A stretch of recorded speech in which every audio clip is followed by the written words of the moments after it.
We're going to read more from Saigyo with another book, The Awesome Nightfall. Seems we've read Saigyo like 4 times already. One with a PDF, another PDF, and then Burton Whetstone, and then this one. Now this guy, he says that Burton Watson gives a good translation, but then Burton Watson says this guy has a good introduction, so these guys must like each other. So we have an actual book, not a PDF. There we are. And this painting is from the Museum of Modern Art, Tokyo. Let's see what's the... I'm probably going to read a little preface.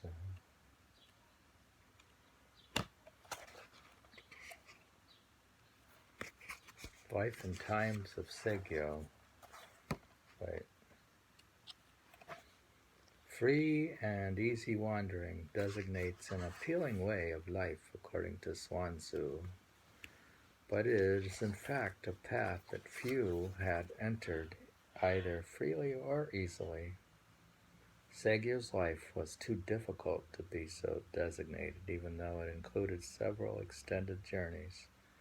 After he died, his contemporaries praised him for having shown that the life of a Buddhist monk can be fully compatible with a dedication to writing poetry. Proving this, however, involved a lifelong, often painful struggle. The real Saigyo was not quite as reclusive as later portraits made him out to be. He lived in horrific times and could not easily tear his attention away from what was going on.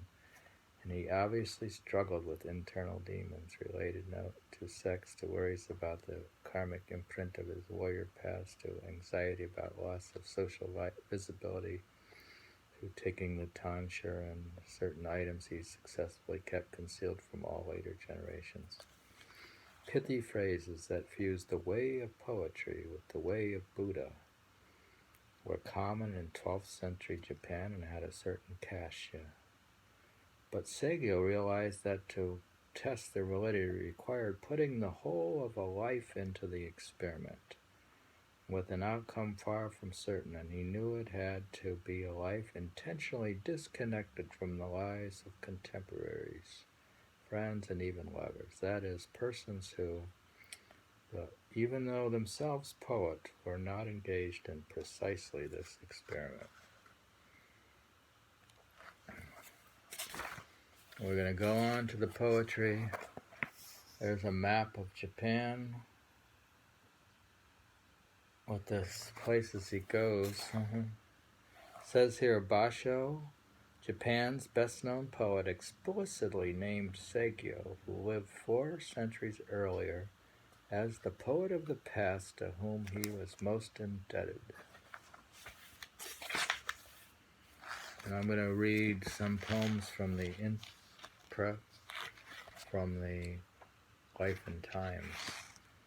It says, this poem was written near the end of his life. Saigyo appears to bring forth memory of his, that is, Narakiyo's childhood, of an early fascination with aspects of the warrior life. He says, toy, bamboo bow in hand.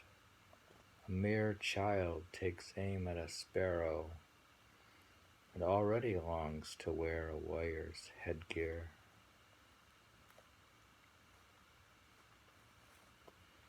There it says the level of Etruscan skill required was high, and importantly, he wrote precisely about this horsemanship in what is probably his earliest extant poem. What is the poem again? Toy bamboo bow in hand, a mere child takes aim at a sparrow, and already longs to wear a warrior's headgear. Remember, he started out training as like a samurai guy. No, he was a child here. He's a child, yeah, but remember he started training. He was trained with the samurais and stuff in the court stuff before he left all that. And here he's a child dreaming of becoming a warrior. And he's taking aim at the sparrow. Yeah, that's what children do. That's nice. You can imagine him. Now he says that Boy. the horseman, one of his early poems about being a horseman, says, taking off from Fushimi, galloping non-stop over Okanoya hills, I spur him on to Ino to test what this young horse can do. Think he was riding a horse at this point? He probably had started to ride a horse. What age? To spur on a horse, that's a natural thing to do. I've done that. Yeah, back then. It's interesting to ride a horse fast. Quite an interesting experience. It's nothing like you'll get from a car or a motorcycle. It's to go fast by natural means. Think how you can do that. It doesn't. Yeah, It has no meaning with a car or a motorcycle. It has meaning with a horse. With a horse, you become one body and you feel all that The physical body of a horse is beneath you. emotion you feel. It's wind around you. Here, while he presents a large number of chrysanthemums as a gift to the retired Emperor Toba,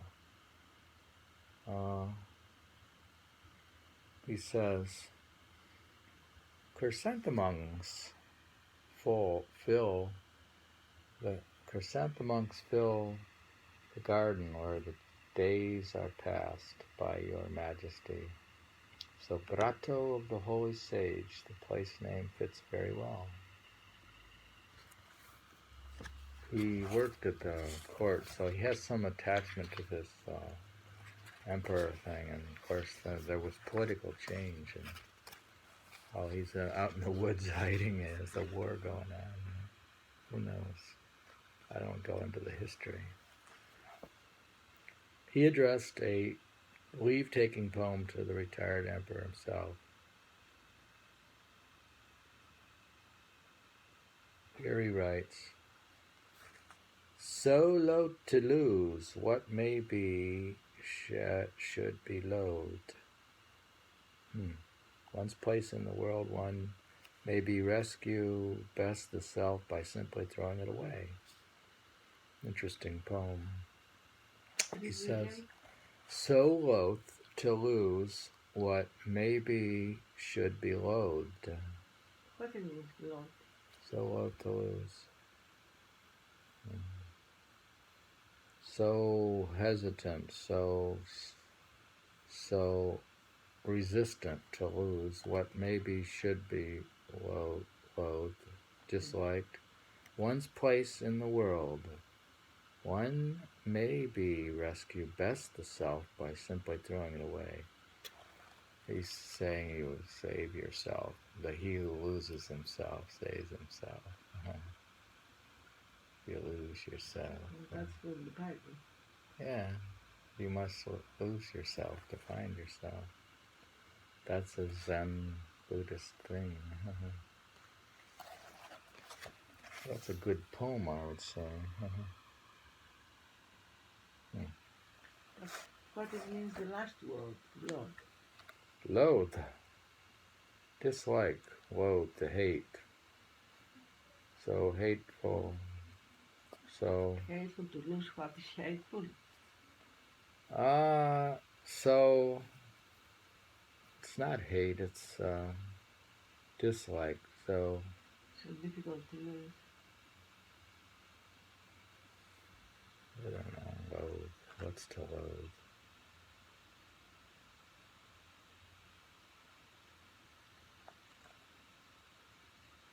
That's an English word. He says, Oshimu todui, oshimaran nu tipiko, kono yokai. He didn't say loathe. He said Japanese. He says that someone of undisclosed gender had been part of the decision. Here he says, Just as Saigyo Reiter wrote very informative poems when he thought the reader deserved to know certain things, at other times, sometimes when a curiosity had been keen, he provided nothing in detail. I don't know what he's saying here, but here's a poem. What turned me to wanting to break from the world-bound life? Maybe the one whose love turned to loathing and who now joins me in a different joy. This poem is, we have encountered so many Saigyo poems. That's where he turned from the world because he was rejected. His girlfriend. That's again the same verb he is using, Lord. The same word he used. Now, what turned me to wanting to break from the world-bound life? Maybe the one whose love turned to loathing. So what is that? Love. Hate. Again, the same word, eh? Turned to disliking me, or she rejected him. I know. Is it the same word as before? Oh, God. Lord? Why don't we get a dictionary, okay? I can't find words.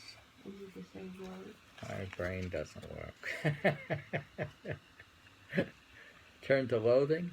Yeah. We had counted the poem before that she had turned to...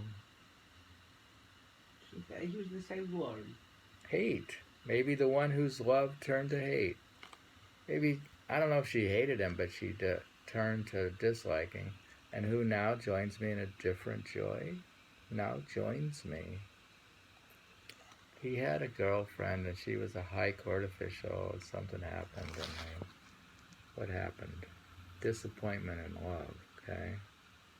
I didn't investigate his love affair. No, I didn't ask for that. I said the word, the last word, Lord, is the same word that used of the previous poem. Yeah. Okay, because we have difficulty understanding that. Loathe.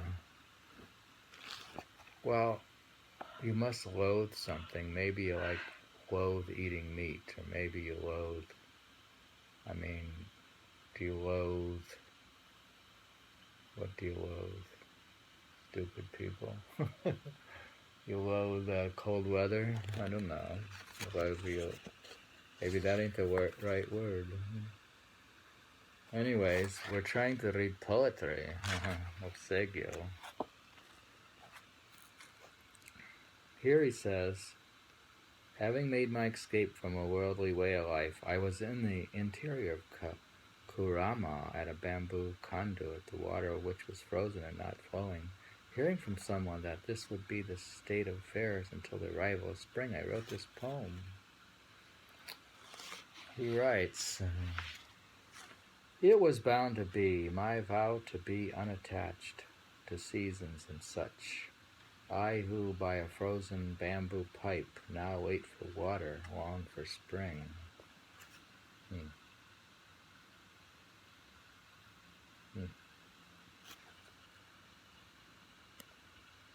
Saigyo occasionally expresses his desire to leave behind the accumulated bad karma of his family's long warrior tradition. He's worried about his karma. He's from a warrior tradition. This theme becomes ever more pronounced as his life moves along. And since something of this motive probably entered into his decision to become a monk, in the first place it would naturally have seemed meaningless for him to try to find peace while living within a temple rank with interior competition out to topple its rivals by physical force. One of his poems appears to express precisely such an awareness. He says, Sute tarido, he says, to think you've thrown the world away and then still live unhidden is to be like any other worldling, still dwelling in the world of men.